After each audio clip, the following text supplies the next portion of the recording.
Speaker, I thank members who have spoken on the bill, and let me try to respond to some of the questions. Mr. Louis Ng and Ms. Thanalakshmi asked about the scope of the PE Act. In particular, why the Act covers only the 4 prescribed branches of engineering and how other branches of engineering will be regulated and supported. Mr. Ng cited examples: aerospace, marine, and transport. The regulatory agencies overseeing safety of engineering works on aircraft, marine projects, and land transport rely on specific legislation as well as industry codes to enforce quality and safety requirements. These are their primary levers. However, on top of that, it is open to some regulators to decide to specify in their legislation that certain works need to be undertaken or certified by professional engineers or PEs. In such a situation, the PE board will come in and prescribe these as branches of professional engineering. The board then becomes an important secondary lever for regulation of PEs doing this work. So this is an evolving and continuing conversation between PE board and various sectoral regulators. One key consideration among many is whether sectoral regulators assess that it is necessary to add a further layer of regulation on PE involvement in order to secure certain levels of safety and quality standards in the work over and beyond what they have managed to achieve under their primary regulatory framework. If so, PE board will work with them to prescribe new branches of professional engineering. For example, chemical engineering was just introduced as a prescribed branch of professional engineering last November. The decision was based on MOM's assessment that chemical PEs were needed to ensure the safety of major hazard installations such as chemical plants. Ms. Thanalakshmi also asked about experience requirements for professional engineers. PE candidates are already required to meet relevant experience requirements prior to key milestones of the qualification process. For instance, applicants must have at least 4 years of practical work experience before they can attend the professional interview.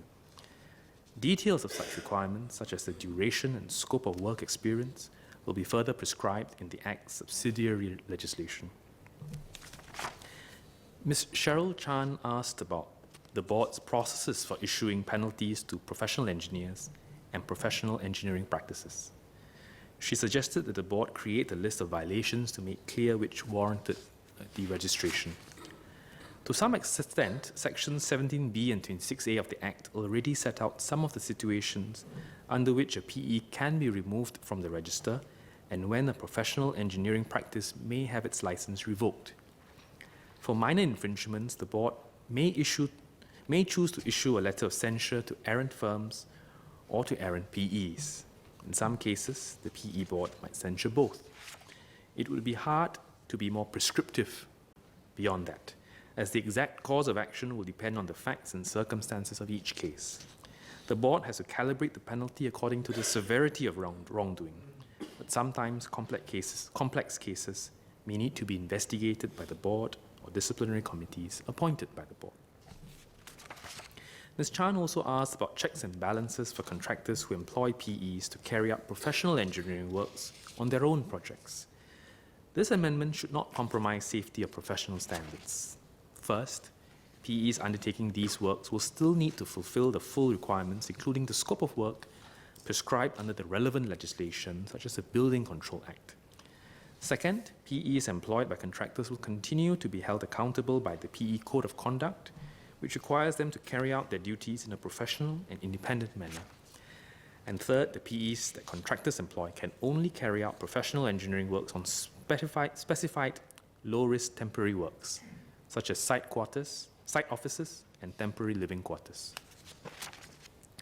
Ms. Cheryl Chan also asked if the public could seek advice and recourse through the board in the event of contractual disputes with PEs.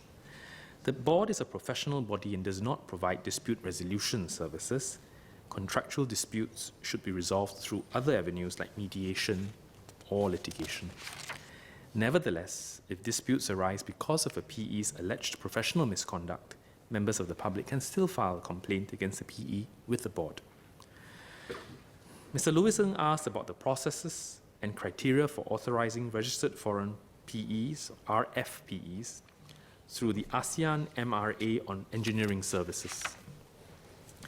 Becoming an RFPE involves a two-step process. To start, a person seeking to be an RFPE in Singapore must first be admitted in his own country as an ASEAN Chartered Professional Engineer, or ACPE.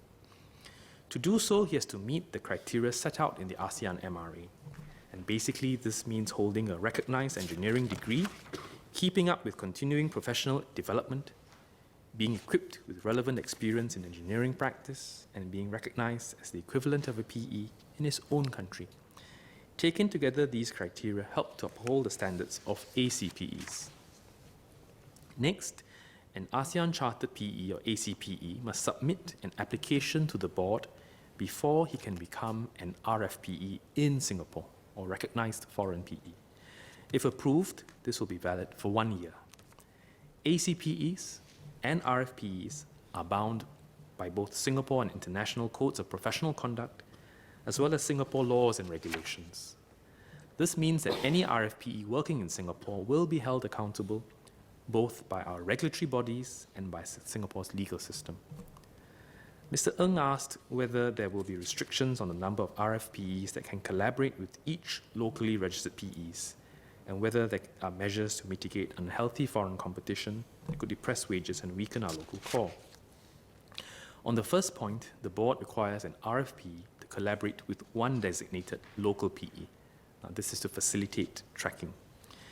The board will also be looking at whether sensible ratios can be put in place, whether in rules, practice directions, or guidelines of how many RFPEs that a Singapore PE can collaborate with. Now, this is to ensure that the quality of supervision by the Singapore PE is not diminished. But as I mentioned earlier, the scheme is still in its early days, and the number of RFPEs in Singapore is still very small. The PE board is monitoring the situation and will adjust the conditions in future if necessary. On the second point, RFPs cannot undertake professional engineering work independently. They cannot sign off on submissions to regulatory agencies, so they will not be able to replace PE board registered PEs as custodians of the safety of our engineering works. Currently, the Singaporean core of our PE profession is strong. Of the 3,900 PEs that we have today, Singaporeans make up almost 80%, and the proportion has held steady for the last 10 years. But separately and more importantly, we will continue to work with the industry to strengthen the capabilities and skills of our engineering core. Let me go through some of these measures, together with the points raised by Engineer Lee Biwa. Engineer Lee spoke of the need to develop our engineering profession and improve its image, and she is spot on. Engineering is a core capability that we must build on. As she noted, giving scholarships has been an important means of attracting talent into engineering-related fields, and the prestigious PSC Engineering Scholarship was introduced last year to strengthen our pipeline for apex leadership positions in the engineering clusters within the public service. 8 of these scholarships were given out this year. Various ministries and stat boards such as MND, MINDEF, JTC, PUB, BCA, CAAS, D-STAR, and IMDA, amongst others, also give out engineering scholarships in many different branches.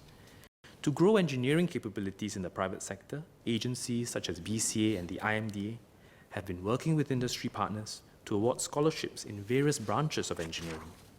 For instance, BCA offers the BCA Industry Built Environment Scholarships and sponsorships in collaboration with industry firms. These scholarships aim to encourage high-caliber students to pursue an engineering career in the built environment sector in Singapore. And so far, more than 200 industry firms have participated in this program. We will also continue to look into new ways to develop the profession. We agree that media publicity can also help to shape perception, correct misperceptions, and promote engineering as a good career choice. So in 2016, government launched a rebranding campaign to revitalize the profession's image and highlight its important contributions to society. And in fact, the new realm of digital engineering and the introduction of DFMA and virtual design and construction involving technology and virtual reality have begun to make the built environment sector and the engineering profession a lot more attractive, especially to young people for whom technology is for them being fish in water. We also increase salaries for public sector engineers to ensure that these jobs remain attractive. These efforts aim to raise the standards of public sector engineers and set the benchmark for the wider profession. For engineers in the built environment sector, the Construction Industry Transformation Map, or ITM, that will be launched later this year will include strategies to develop and strengthen the profession, and details will be announced soon. But one idea that has been floated is to introduce a capstone program for graduating students to bring them up to speed on industry best practices and to prepare them for work.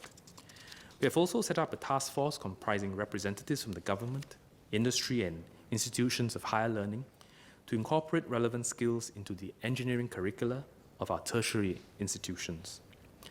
The task force is expected to deliver their recommendations early next year. I agree with Engineer Dr. Lee on the importance of upskilling.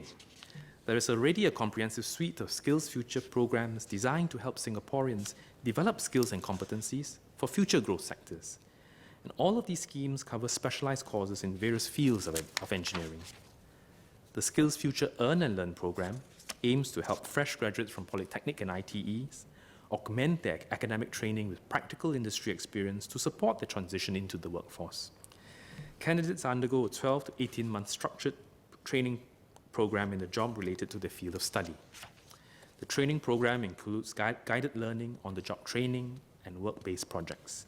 Candidates receive an industry-recognized certification upon completion.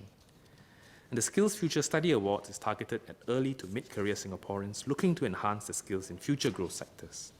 Successful applicants will receive a monetary award of $5,000, which can be used to defray out-of-pocket expenses associated with their study.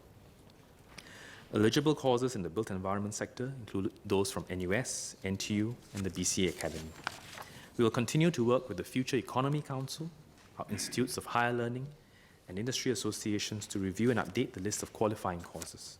So there are many resources that our engineers can tap on to upskill and deepen their expertise, and I encourage interested parties to find out more about the relevant schemes and qualifying courses on the Skills Future website before applying for the ones that are most suitable. In summary, we place great importance on developing our engineering profession, and we're confident that this bill, which helps to raise the standards of PEs, enhance their access to overseas opportunities, and provide a more pro-enterprise environment for local PE firms, is a step in the right direction. With that, Mr. Speaker, I'd like to move.